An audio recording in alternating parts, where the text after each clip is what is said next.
Okay, so let's go ahead and get started. I am gonna go ahead and go through the process of doing a sales invoice in Business Central, and of course doing the payments for that.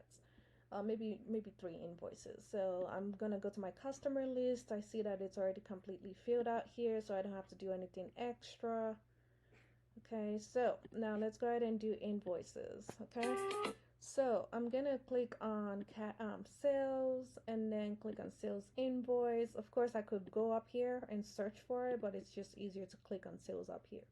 So I'm gonna click new. Let's go ahead and create a new invoice for that first customer we saw.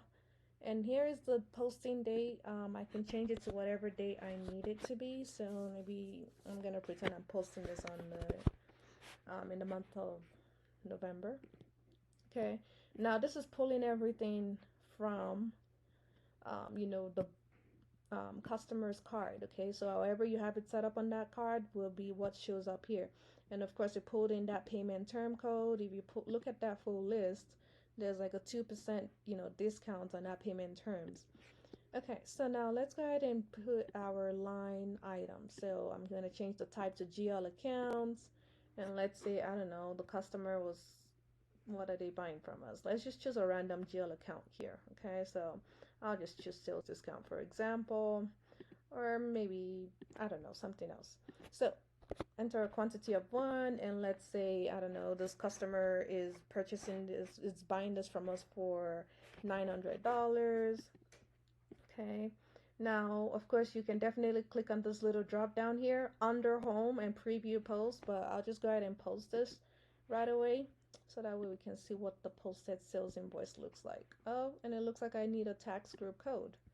Okay, no big deal. Let's just go ahead and enter that, and let's go ahead and post that.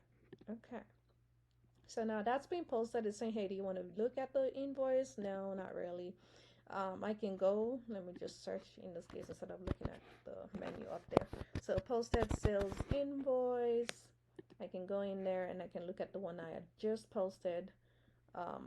It was this one for $900. If I pull it up, it looks exactly the same way as it did on the sales invoice. Okay. You can just open up the other fast tabs and look at them. Okay, now let's go ahead and do the payments. Okay.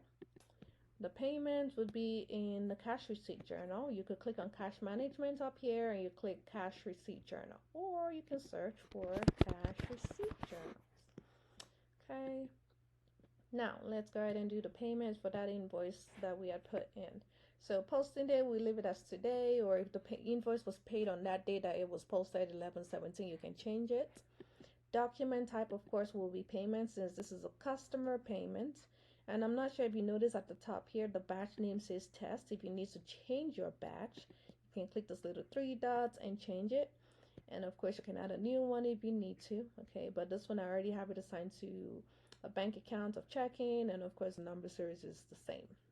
Okay, so back here, payment type, of course. Account type, you want to make sure you choose customer, and then we go ahead and choose that customer. And of course you can see the bank is already applied, so that's good because I did it from the batch.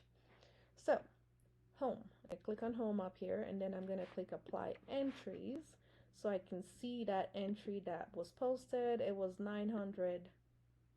So I'm going to go ahead and click on this, and it looks like there was an issue. Was it $900? Sure it was. Maybe there's some other calculation going on in the background I'm not aware of. But normally you would just select that invoice here, set applies to ID, of course, just like I did, and then I'll go ahead and click OK. There's that amount there. Now I can go ahead and preview post so that way we can see what that looks like. So if I click on this, there is that transaction for the payment going to the bank, and of course to AR, because that's what's assigned to the customer as always. And then I'll go ahead and post. So now that I've posted that transaction, we are good to go. Of course, just by going to that customer card, we will see that that invoice has been paid off. Okay, well, thank you.